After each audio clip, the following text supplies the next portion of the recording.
मराठा समाजाला आरक्षण मिळावं यासाठी मुख्यमंत्री एकनाथ शिंदे यांनी एक दिवसीय विशेष अधिवेशन बोलवले आहे। या अधिवेशनाबद्दलच्या काही महत्त्वाच्या झटपट बातम्या आपण यामध्ये बघणार आहोत। मराठ्यांना 10 ते 13% दरम्यान आरक्षण मिळण्याची शक्यता, मुख्यमंत्री शिंदे यांची माहिती।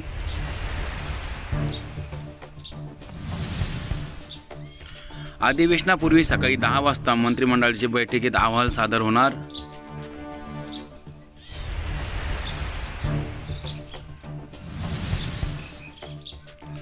ओबीसींना न धक्का लावता आरक्षण देणार, मुख्यमंत्री शिंदे यांची माहिती।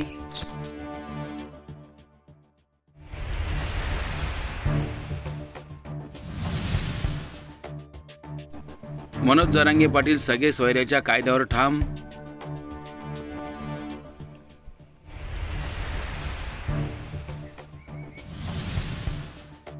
सगळ्या सोयऱ्यांबाबत कायद्याची अंमलबजावणी आजच करा, जरांगे पाटील यांचे आवाहन।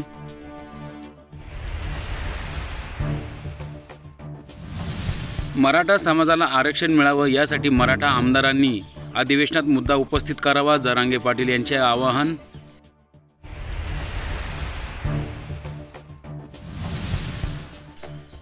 राजकीय क्षेत्र सोडून मराठा समाजाला 10 ते 13% आरक्षण देण्याचा सरकारचा प्रस्ताव।